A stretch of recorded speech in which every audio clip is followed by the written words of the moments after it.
Esta es la agenda, es simple, es sencilla porque tú me deberías escuchar. All right. En general, yo he sido muchas cosas. Yo empecé como ingeniero industrial, luego aprendí desarrollo de software, empecé una compañía para trabajar en el sector seguro norteamericano. Luego de eso comencé una agencia de desarrollo de software donde yo era el principal desarrollador de software. Y actualmente soy ingeniero UX para una Fortune 500, además de hacer otros trabajos como Service Design para múltiples compañías.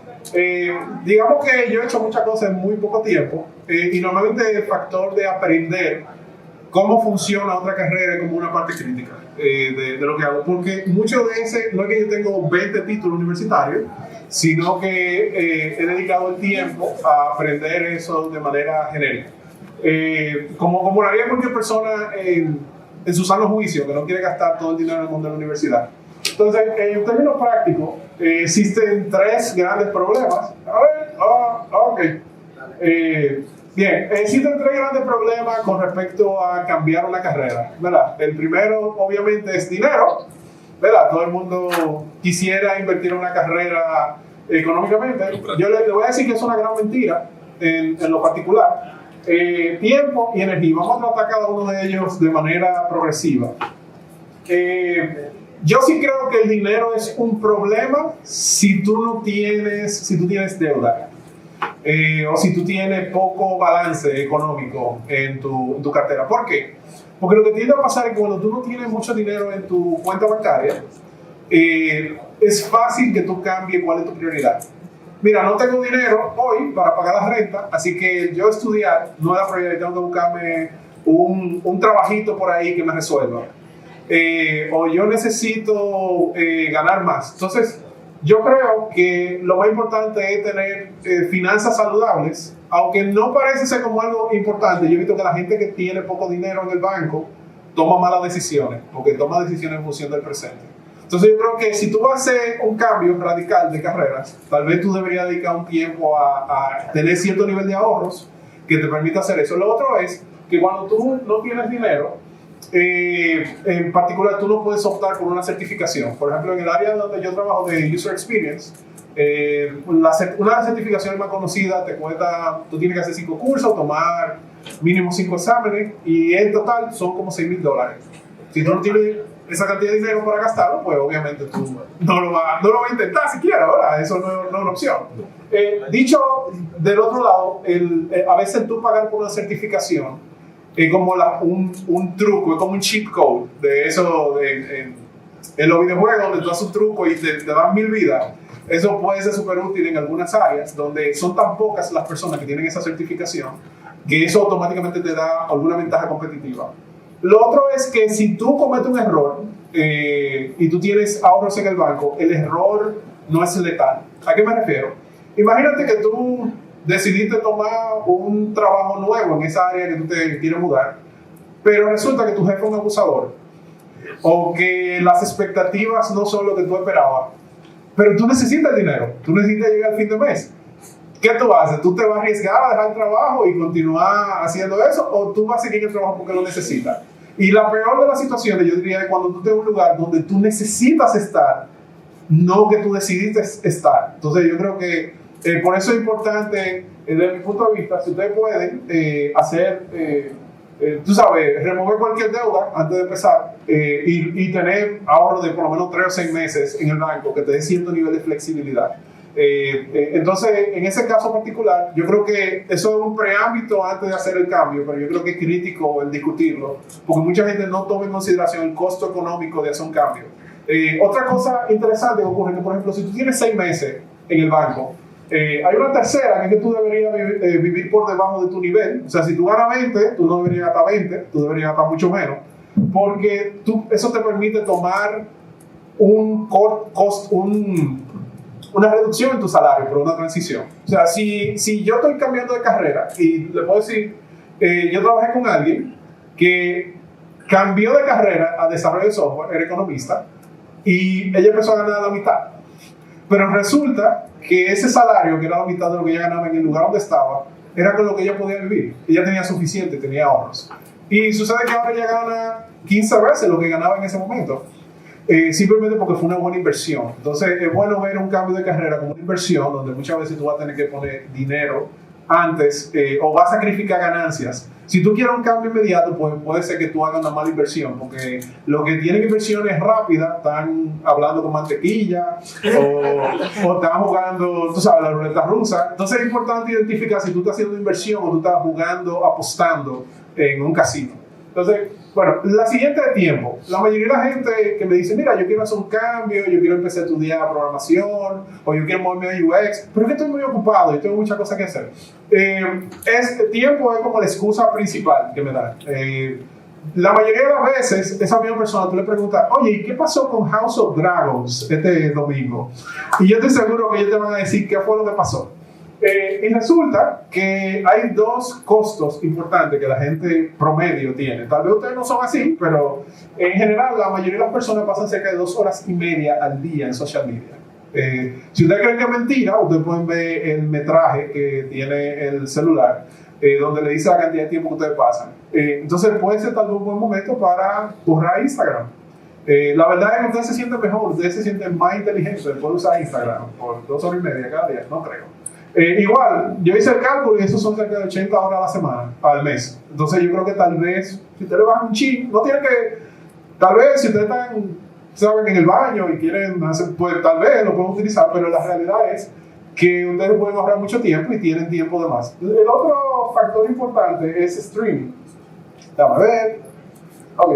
Entonces, esto es como una métrica de cuántas las personas en Estados Unidos no se ve tan bien como esperaban. Pero en Estados Unidos la mayoría de las personas dedican más de 9 a 10 horas a la semana viendo películas y Netflix. Y usted sabe que ese botón es súper incómodo, nunca se pasa al siguiente capítulo solo. Entonces, en términos prácticos, eso yo creo que puede ser un buen punto para comenzar. Eliminar esa parte importante. Discúlpame que dure un tanto en esta parte, porque si tú empiezas mal, es muy probable que tú termines mal, porque no planificaste para las situaciones imprevistas. Y por último, está la parte de la energía. La energía yo creo que es una de las cosas que las personas menos discuten en cuanto a la administración del tiempo. ¿Y a qué me refiero? Lo importante no es simplemente que tú agendes, y estoy obviando cosas súper obvias como, hey, tú deberías tener un calendario donde tú pongas tu tiempo de tu día y todo eso. ¿Verdad? Son media hora, no sé cuánto tiempo me queda, así que estoy intentando ser rápido. Pero la idea es que en donde tú agendas el tiempo para hacer cierta cosa que tú necesitas es también importante. ¿Por qué? Porque no es lo mismo el tú levantarte temprano, descansado, a estudiar, que tú hacerlo a las 10 de la noche, cuando ya tú estás explotado del día, que eso es lo que no te queda más nada por hacer, y donde tú te estás durmiendo. Tú ves cualquier fórmula y tú no la terminas porque te cierran los ojos. Entonces es importante, yo diría, esto es un gráfico interno de los niveles de energía a través del día. Entonces fíjense que al principio de la mañana tú tienes como ciertos picos y ya en la noche, como 5 de la tarde, que es cuando normalmente la gente sale a celebrar, es que está mejor. Pero la mayoría de las personas estudian en su etapa de menor energía durante el día. Entonces, ¿cuál es el momento donde tú tienes más energía? Es el momento donde tú deberías aprovechar e invertir en tu futuro. Ahora, si tú tienes un tiempo de poca energía, tú deberías hacer trabajo que es mecánico, que es trabajo repetitivo, que no necesariamente implica un esfuerzo intelectual donde tú puedas mejorar. Entonces, pasamos bien rápido con respecto a esto, ¿verdad? Y vamos a hablar algo del tiempo que toma el hacer una carrera, un cambio de carrera. Muchas de las personas que están aquí tienen como un timeline, digamos, irrealista con respecto a eso. Entonces, yo creo que una forma de ver el timeline es, lo siento, a mí me gusta mucho la geometría cartesiana, así que en general, digamos que esto es como la distancia. El career switching gap es como tú tienes 2 elementos básicos que tú necesitas con respecto a una carrera para hacer cambio. Uno de ellos es el conocimiento. Tú conoces los conceptos, tú entiendes de qué se trata lo que tú estás haciendo, cuál es la teoría, y tú tienes la práctica, ¿verdad? Tú tienes experiencia suficiente. Normalmente la gente a veces tiene más o menos ciertos conceptos, pero no tiene la práctica. 2 carreras tienen distintas distancias entre ellas. O sea, si yo soy, por ejemplo, ingeniero industrial, yo no tengo que hacer las matemáticas que tiene que hacer normalmente una persona que entra a software. Entonces, eso limita la distancia que yo tengo. Por ejemplo, aquí yo tengo de ejemplo un diseñador de gráfico y un diseñador de interfaz de usuario.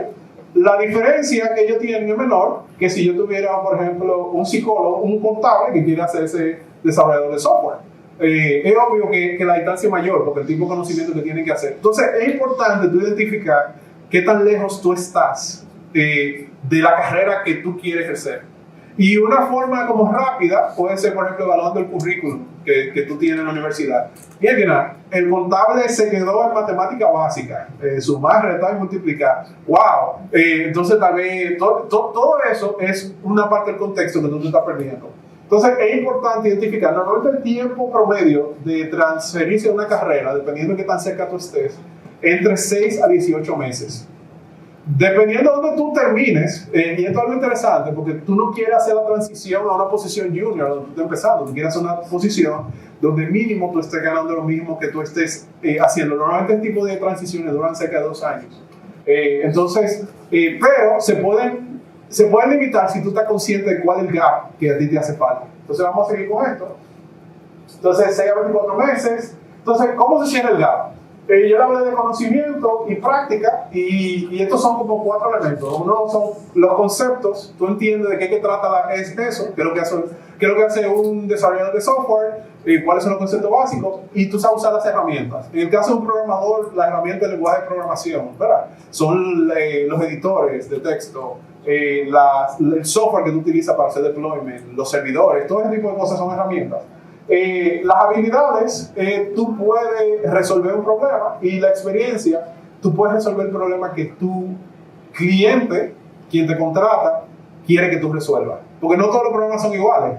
Entonces eso es importante. Una estrategia, por ejemplo, que puede hacer, que yo creo que a mí me ha sido muy útil, es que si tú eres, por ejemplo, contable, tú tienes la posibilidad de conseguir trabajo en una compañía que haga sistemas contables como desarrollador de software. ¿Por qué? Porque tú estás más cerca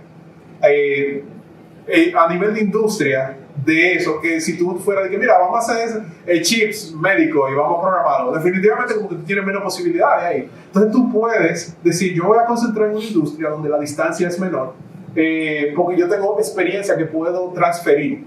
Eso es lo que se llama conocimiento transferible. Anyway, ya esta es toda la parte teórica. Vamos a empezar la parte práctica. Tú quieres aprender los conceptos. El trabajo que tú deberías hacerse es hacer un currículum, un plan de trabajo. ¿Algunos de ustedes hicieron un pensum cuando empezaron a estudiar o a hacer la transición? Posiblemente no. Entonces, ustedes dejaron que el azar y los problemas que ustedes tenían fueran que definieran como cuál es su rumbo, su roadmap para hacerlo. Entonces, ¿cuál es el trabajo que normalmente yo hacía cuando quería transferirme de carrera? Pues lo primero que yo hacía era, bueno, aquí tienen un video sobre cómo crear un plan de estudio, lo pueden ver en mi canal. Es un poquito más largo porque entro en detalle y yo hago más o menos uno. Yo voy, por ejemplo, a las mejores universidades. Tú buscas cuáles son las mejores universidades en esta carrera y tú buscas el currículum. Por ejemplo, esto es un currículum de lo que se llama Human Computer Interaction, que es un nombre menos sexy para UX Design. Y entonces yo tomé el pensum y digo, ok, estas son las materias. Y digo, mira, tengo experiencia programando, y yo tengo cierta experiencia también leyendo sobre Lean Startup y todo eso. Ok, yo borro todas las materias que no corresponden y luego las clasifico. Entonces me doy cuenta que hay una serie de materias que están ahí que son prácticas.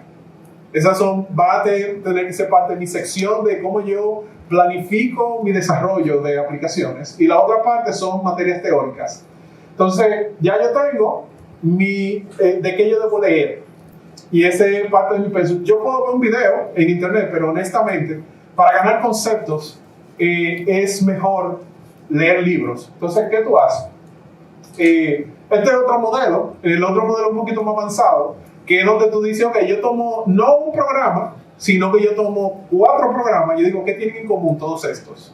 Y yo hago uno nuevo con todos esos programas, donde yo identifico qué es lo más importante. Eso requiere un poco más de investigación, Pero ¿qué yo hago después de esto? Yo entro a cada una de las asignaturas en ese programa y aquí ustedes pueden ver aquí debajo que dice syllabus. El syllabus es como el detalle del programa de clases. No sabía esta parte. Weird. Anyway, en el syllabus está todos los libros que se utilizan. Tú los extraes y lo pones en tu lista de libros a leer.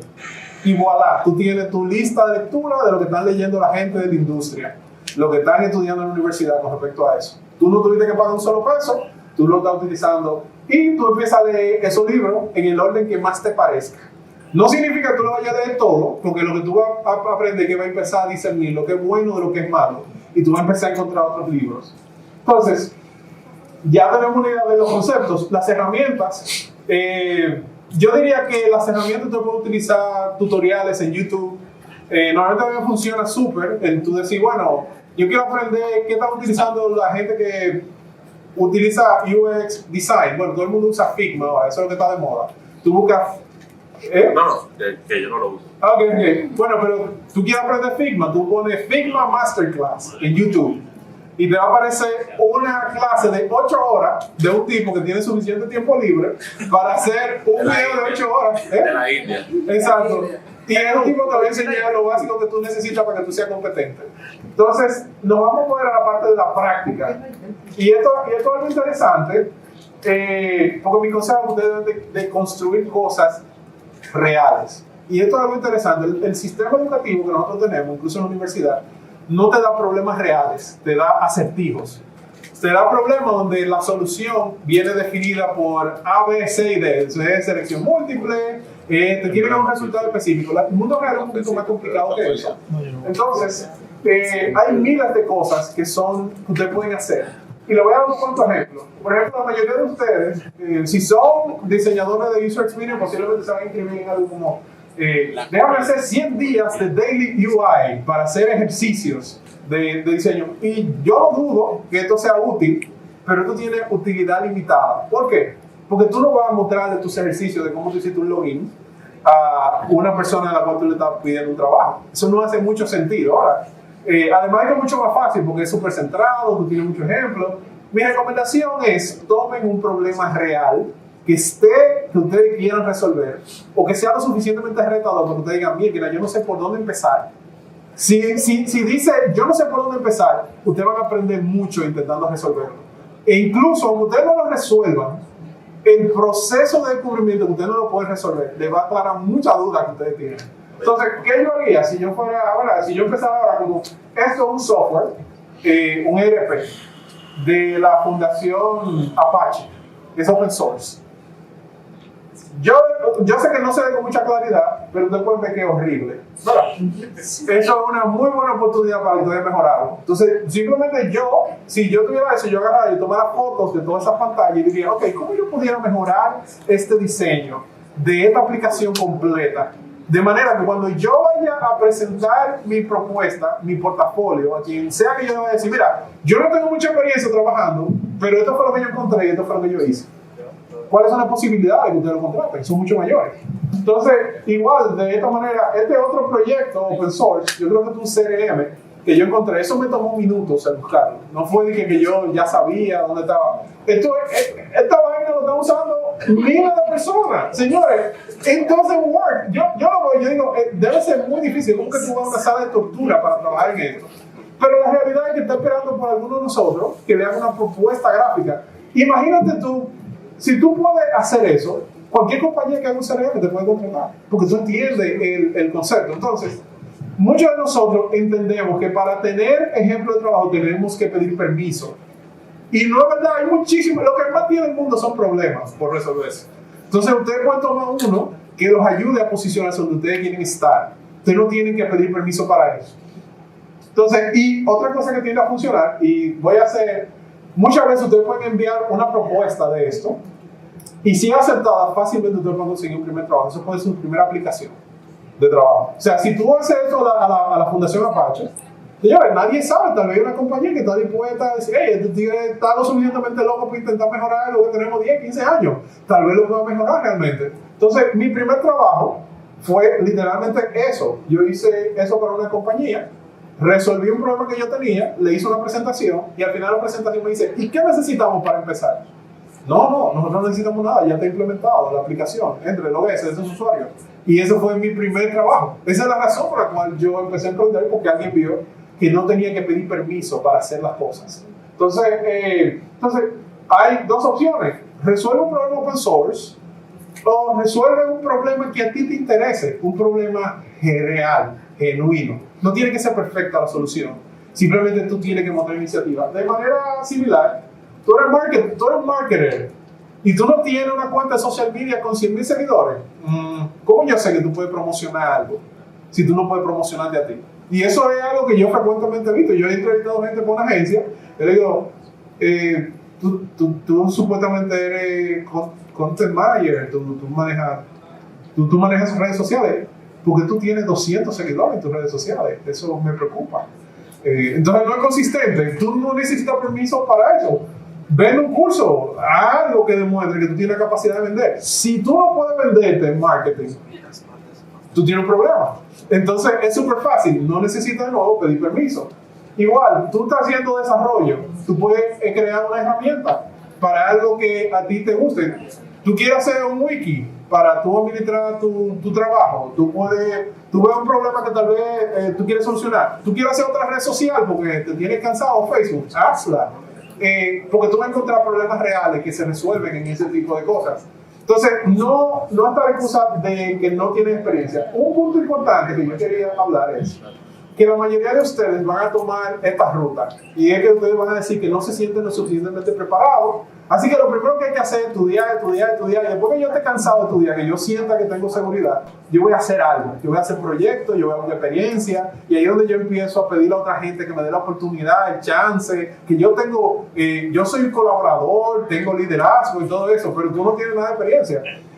La realidad es que lo que tú deberías hacer es algo diferente. Tú deberías tener experiencia y práctica al mismo tiempo.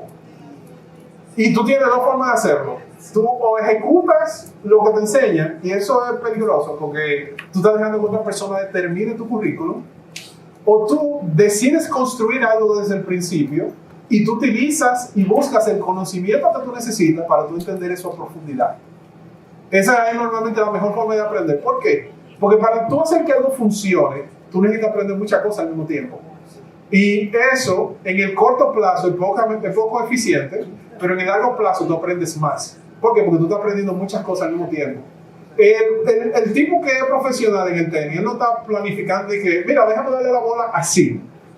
Y le da la bola así 1000 veces. No, él está continuamente entrenando en una situación parecido a un torneo con otra persona. Porque tú tienes que entrenar en unas condiciones que son lo más similares a la vida real. Si no, tu perspectiva va a estar dañada totalmente. Te están tirando bolitas así y entonces viene un tipo que te tira 100, entonces te va a frustrar definitivamente. Entonces tú tienes que intentar imitar la situación de la vida real lo más posible. Entonces, ¿cómo se consiguen contactos? Esto es algo que tal vez hubiera tomado más tiempo en otra ocasión, pero ya me levantaron la carpeta. Entonces, el punto es, de primera manera, ustedes tienen, yo digo aquí, un ansia al culto.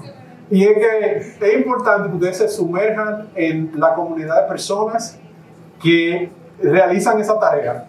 Si ustedes quieren moverse a una carrera diferente, lo primero que ustedes deberían tener 3 o 4 amigos que hagan eso. Si tú quieres ser UX designer y tú no tienes 4 amigos que son diseñadores, tú tienes problemas. Entonces, ¿qué tú necesitas hacer? Empieza a ir a eventos de ese tipo. Únete a una conferencia, hay muchísimas conferencias gratuitas.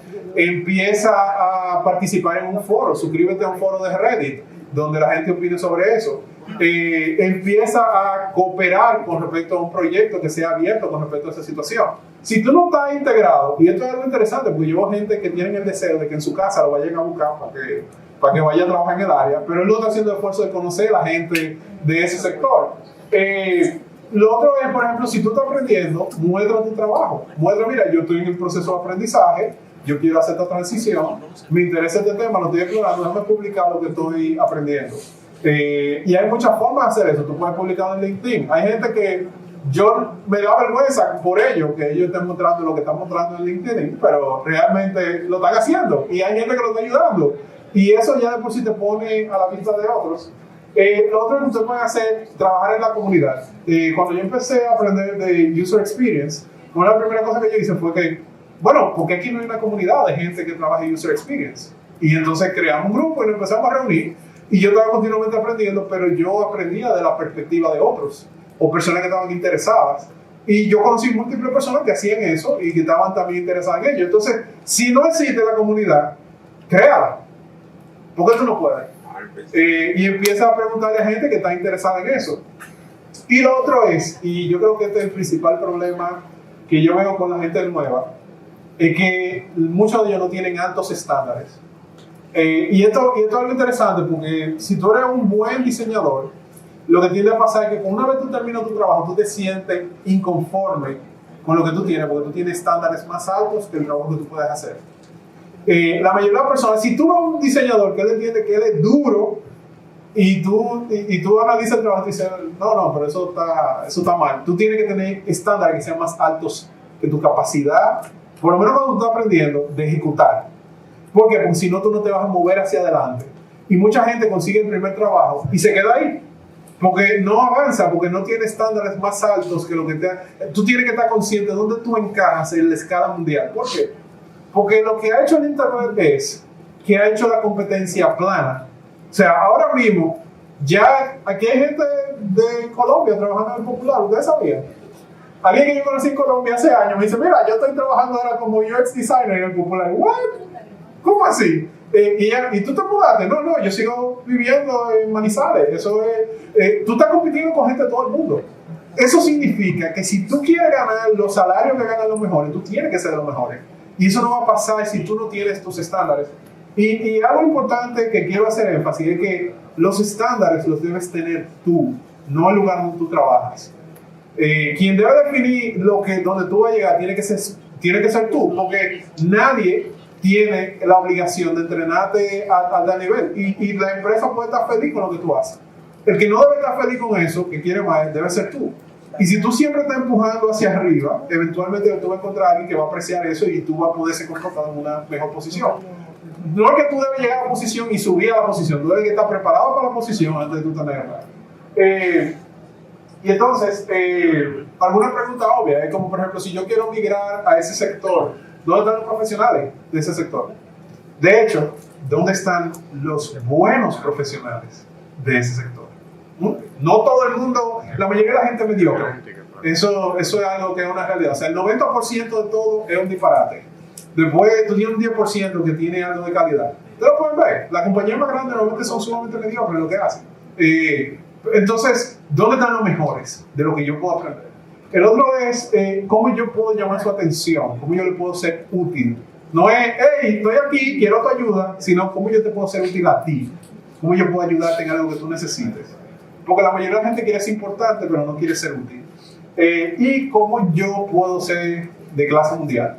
O sea, ¿cuál es el estándar global? No aquí en República Dominicana, yo no me estoy comparando con mi vecino, porque yo quiero un trabajo remoto, yo quiero un trabajo donde me paguen bien, yo quiero ganar 100,000 o más al año. Pues entonces, ¿qué hace la gente que gana esa cantidad?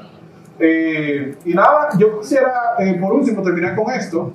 Esto es una escala que yo creo que es lo importante. Toda esta charla tiene que ver con el hecho de que mucha gente valora el conocimiento y dice, no, yo no cobro por lo que sé, por lo que hago, yo cobro por lo que sé. No, eso no es por lo que tú cobras. Alguna gente entiende que la experiencia es importante y tú ves el currículum donde dice, yo hacía tal o cual cosa y una lista de tareas por hacer. No, la gente realmente está pagando por los resultados que tú ofreces. Los títulos, las experiencias, lo que son un proxy. Un proxy es algo que representa que tú tienes la capacidad de entregar resultados. Entonces, tú debes enfocarte en los resultados que tú puedes entregar, no en los títulos o conocimientos que tú tienes. Es muy diferente a alguien que me diga, hey, yo hice todos los cursos del mundo de UX, alguien que me diga, mira, yo llevé de 0 a 15 millones de personas esta aplicación.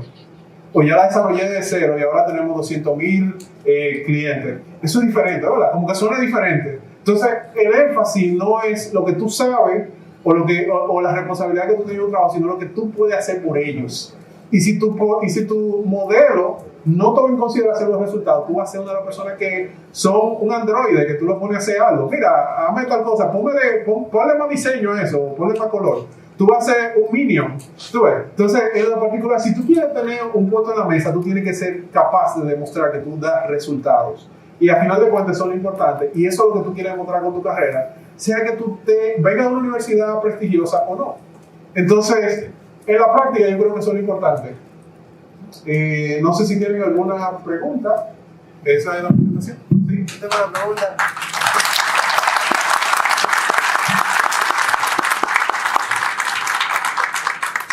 En todo el proceso, espérate. Oye, alto. Ok, all right. Cálmate. Salud. Bueno, en todo el proceso, ¿cómo la persona que hace la transición de carrera lucha con la frustración? Bueno, la vida es dolor, viejo. O sea, la realidad es que sí, o sea, en la práctica casi todo el mundo no tiende a recordar el dolor una vez tiene éxito. Entonces es difícil tú decir cómo tú lidias con eso. Yo creo que lo más importante es tú mantener como esa... hasta cierto punto una paradoja. Tú tienes que ser impaciente contigo, pero paciente con las circunstancias. Tú tienes que ser impaciente contigo en el sentido que tú tienes que esforzarte. Tú tienes que hacer fácil esforzarte más, pero sé consciente que tú no tienes control de todas las situaciones. Y hay mucha gente que es sumamente competente y no necesariamente consigue un trabajo a la primera oportunidad. Y como te digo, tú vas a ver las historias y mucha gente de aquí aplicó a 100 lugares para poder tener el primer trabajo. Es la norma es que no funciona la primera. Y si alguien te dice que no funciona la primera, duda de la historia. Posiblemente no te da la información necesaria. ¿Sí? Una vez yo cambié de carrera, yo era developer, cambié a DevOps Engineer. Entonces sí, es frustrante porque tú dices, yo hacía esto y yo hacía de cierta manera, entonces cuando no te funciona, tú como que te arrepientes y te quieres echar para atrás. Y como tú luchas con la frustración, tú te olvidas de que tú eras eso y que tú lo que vas a hacer es esto y te olvidaste ya. Sí, yo creo que la frustración es similar, porque por ejemplo cuando yo empecé como freelancer, mi esposa a cada rato me decía, a mí me gustaba más cuando tú trabajabas en Eaton. Y es porque yo tenía un trabajo estable, yo pasaba tiempo con ella y sin embargo cuando yo era freelancer pues no siempre todos los meses había dinero al principio. Pero después cuando yo empezó a ver los resultados, empezó como a cambiar, wow, qué heavy, me gusta mucho el trabajo. Es porque la situación cambia. Entonces es importante entender que todo tiene un precio y mientras más grandes sean los resultados que tú quieras, y mientras menos recursos tú tengas al principio, es más difícil, te va a tomar más tiempo llegar a donde tú quieres. Entonces, ese equilibrio entre saber la diferencia entre ser constante y ser terco, como que es más un arte que una ciencia, pero es la realidad. La realidad es que casi nadie lo hace a la primera. ¿Sí? Gracias. Sí. Acá, yo quería saber, Leo, si tú podrías abundar un poquito más acerca de cómo tú consigues las comunidades. O sea, los dos puntos que más me gustaron de tu charla, que es una cosa que yo he aplicado a mi vida, que es la cuestión de tener un estándar internacional de lo que sea que tú estés haciendo, no local. Y la parte de conseguir quiénes son las personas que están haciendo las mejores cosas en el mundo para tú seguir, o sea, entrarte en el culto. Entonces yo quisiera saber específicamente, si tú pudieras compartir un poco más del área de software y del área del UI UX. ¿Qué sitios, por ejemplo, un sitio típico de la gente que está metida en software es, por ejemplo, entras a Hacker News? Eso es un ejemplo, entonces no sé si tiene algún... Sí, pero Hacker News para mí no es el mejor lugar para tú empezar. Porque Hacker News es como más para profesionales del área de software. Sí. Y entonces tú puedes crear expectativas erróneas con respecto a eso. ¿Y a qué me refiero? Por ejemplo, en Hacker News, tú un tigre que está en Facebook y tú dices, no, pues tú no sabes lo que el tipo sabe ni nada. Y entonces tú escuchas, oye, puedo estar en Facebook. Yo creo que tú debes estar en un lugar donde sea newbie friendly, pero que esté la persona, por ejemplo, en la comunidad de Python, a mí me gustó mucho que tú podías apoyar los user groups y tú podías ir por ejemplo, para mí el factor transformador con Python fue yo ir a PyCon y yo conocer gente que estaba haciendo en real life y que yo le podía decir, mira, esto es donde yo estoy ahora mismo. Y ir 2 o 3 años y después ver que yo como que, wow, la mayoría de las charlas son como demasiado flojas. Y eran charlas donde yo me sentaba hace 3 años y yo, damn, no entiendo puta madre lo que están hablando, lo voy a tener que leer en mi casa cuando llegue. Entonces, yo creo que tú tienes que ir a un lugar donde tú interactúes con las personas, porque al principio no es tanto lo profesional que tú necesitas, sino el aspecto inspiracional. Y gente que te den como tidbits, como pedacitos de sabiduría. Por ejemplo, yo recuerdo que yo me senté en una mesa con Luciano Ramato, que él escribió un libro súper famoso de Python, que yo se lo recomiendo incluso a los chicos que empiezan nuevos a la compañía. Y el tipo, yo me senté como media hora, y el tipo dice, mira, yo creo que el futuro de la tecnología va por esa vía. Y yo, mierda. Y 4 años después de esa conversación, yo estoy viendo que todo el mundo está diciendo, esto es lo último, qué sé yo, no sé dónde yo no sabía hace 4 años. Porque ese tipo me dio un consejo que me hizo concentrarme en algo que tenía valor. Entonces, esa pequeña experiencia puede ser motivación para tú ver lo que te falta. Yo diría que eso es algo importante. Yo creo que en las comunidades hacer preguntas específicas, tú puedes convertirte en alguien que ayuda en esas comunidades a los nuevos. Yo me he dado cuenta que una de las mejores formas de aprender es tú enseñando.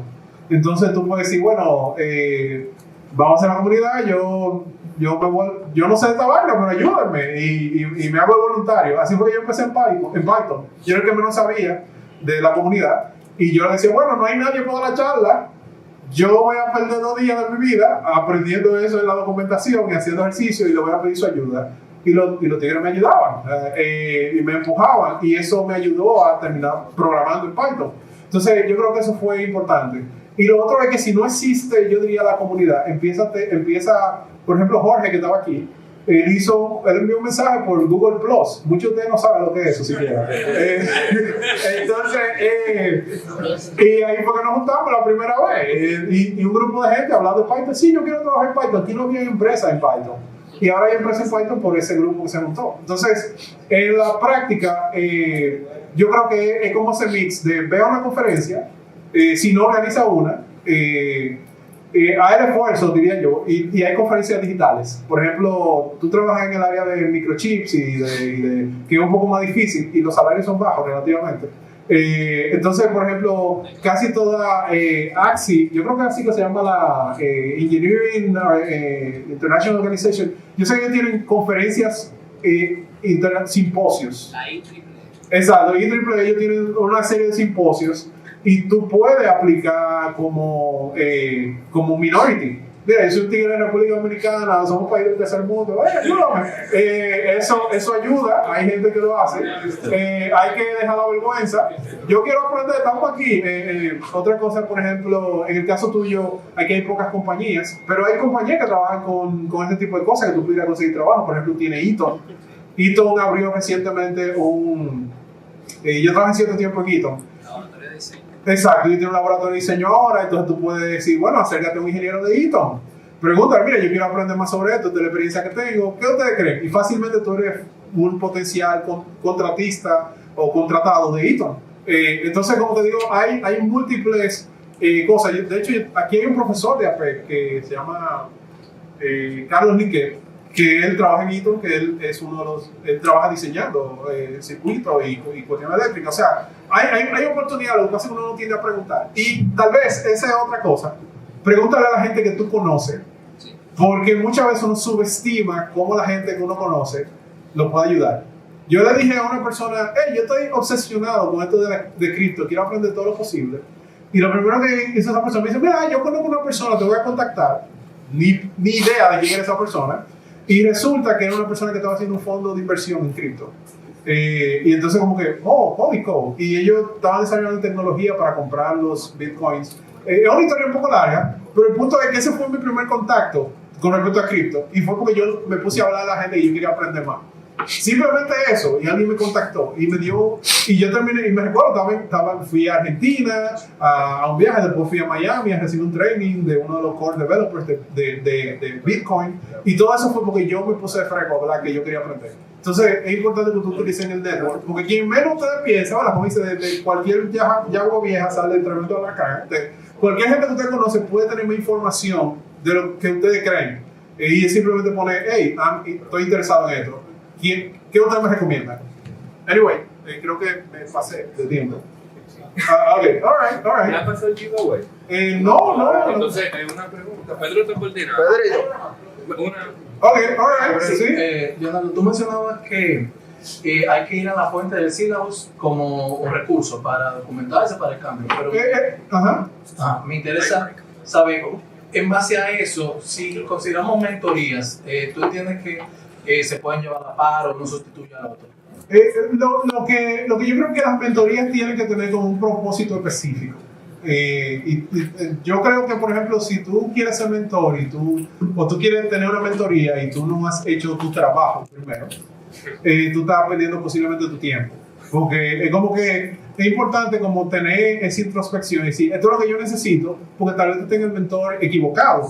Entonces, algo que cuando yo veo a gente que me dice, yo necesito que tú me ayudes o que tú me des consejos, ok, ¿qué tú has hecho? Y entonces, si tú no has hecho nada, posiblemente no es tan útil la mentoría. Anyway, yo creo que las mentorías son útiles. Tú necesitas gente que te guíe, que te den. Pero del otro lado, tú tienes que considerar el tiempo de la persona que sea que te esté dando la mentoría.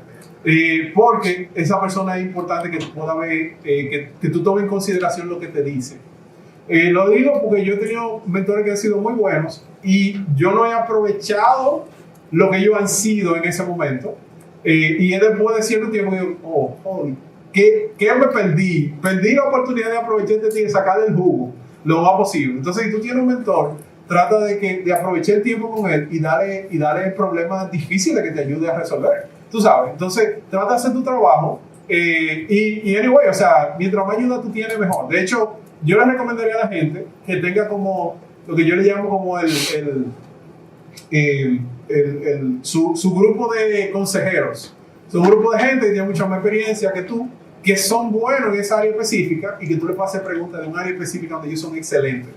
No es que tú le vas a decir a una persona que es experto en finanzas, de que mira, vamos a hablar de mi relación amorosa. No, tú vas a hacerle preguntas a un experto en función de lo que él es un experto. Porque hay personas que son expertos en ciertas cosas que tú no deberías preguntarle a otra cosa. Entonces es importante elegir esas áreas. Yo normalmente lo que hago es que digo, yo voy a empezar algo nuevo. Hay 3 áreas que son las más críticas donde yo no sé nada, donde yo soy un estúpido. Entonces yo busco 3 gente que son expertas en eso. Y ese es mi consejero de ese momento. Mira, vamos a salir a comer. Quiero hablar contigo, preguntarte tal cosa. Y tú creas una relación genuina, pero también tú le dices, mira, yo quiero aprender más de ti. Yo creo que estamos creando el espacio para poder compartir eso. Entonces tú tienes gente con la que tú vas a salir al mes, que tú le vas a hacer preguntas, pero tú vas a demostrar genuino interés en su vida y tú le vas a ser útil lo que tú le puedas hacer útil. Después tú tienes la conversación y tú dices, mira, es que yo te puedo ser útil en función de lo que tú sabes de mí. Y es importante que no sea algo transaccional, sino que genuinamente usted quiera tener una relación con esa persona.